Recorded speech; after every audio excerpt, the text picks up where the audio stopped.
கோவையை சார்ந்த சகோதரர்கள் அத்தனை பேருக்கும் எங்களது கூட்டணி என்று காலையில் மற்றொரு கட்சியோடு இணைந்து ஒரு மாபெரும் பலத்தோடு நான் இங்கே கோவையில் இறங்கியிருக்கிறேன். எங்கள் பலம் இன்னும் கூட்டப்படும். திராவிட முன்னேற்ற கழகம் மாபெரும் பலமா மாம்பழத்தோட மாம்பழம் பழம் மாம்பழம் பழம் மாபெரும் பலம் பழமும் சொல்லலாம் பலமும் சொல்லலாம், எப்படி வேணாலும் எடுத்துக்கலாம். பலம் ஒட்டுமொத்தமாக. அதனால் வெற்றி பழம் வெற்றியின் பலம் எப்படி வேணாலும் நீங்கள் எடுத்துக்கலாம். லாவும் தமிழுக்கு சொந்தம்தான், ராவும் தமிழுக்கு சொந்தம்தான். அதனால் மிக்க மகிழ்ச்சி. மரியாதைக்குரிய அண்ணன் இபிஎஸ் அவர்கள் இன்று அறிவித்திருக்கிறார்கள். அதே மாதிரி அமித்ஷா அவர்களை பார்க்க சென்று கொண்டிருக்கிறார்கள்.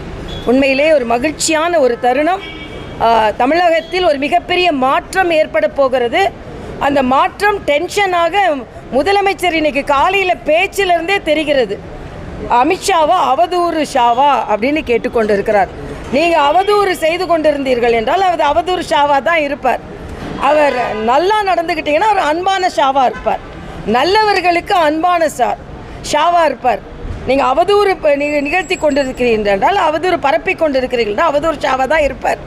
அதனால் அன்பே சிவம் என்பதுதான் எங்களோட ஒரு நோக்கம். மரியாதைக்குரிய அமித்ஷா அவர்கள் எங்களுக்கு ஏற்கனவே மதுரைக்கு வந்து திருச்சிக்கு வந்து எங்களுக்கு மிகப்பெரிய பலத்தை கொடுத்து சென்றிருக்கிறார்.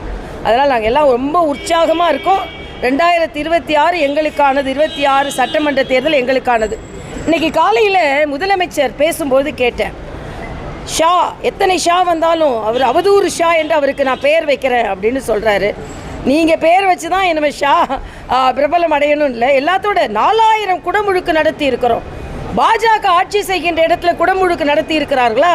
சவால் விடுகிறேன் என்று கேட்குற முதலமைச்சர் அவர்களே, இதுவரைக்கும் மத்திய அரசில் ஒரு ஊழல் குற்றச்சாட்டு கூட இல்லை. ஆக நாங்கள் மத்திய அரசை ஊழல் குற்றச்சாட்டு இல்லாமல் நடத்தி கொண்டு இருக்கிறோம்.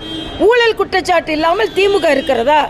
அதாவது இந்து மதத்திற்கு எதிரானவர்கள் நாங்கள்னு சொன்னதற்கு அமித்ஷா அவர்களுக்கு 4000 குடமுழுக்கு நடத்திட்டோன்னு சவால் விடும் முதலமைச்சர் அமித்ஷா இன்னொன்னையும் சொன்னார். தமிழ்நாட்டிலேயே அதிக ஊழல் மந்திரிகளை பெற்றிருக்கின்ற திமுக, அதிக ஊழல் கட்சியாக முன்னிறுத்தக்கூடிய திமுக, அதிக ஊழல் கட்சி என்று பெயர் வாங்கி இருக்கிற திமுகன்னு சொன்னார். அதுக்கு உங்களோட பதில் என்ன? சவால் விடுறீங்களே.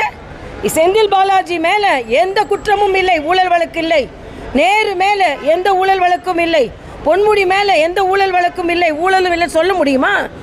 ஆக இந்து மதத்தை எதிர்ப்பாளர்னு சொன்னதுக்கு சவால் விடுகிற நீங்கள் ஊழலில் திளைத்து கொண்டிருக்கிறீர்கள் என்று சொல்வதற்கு எது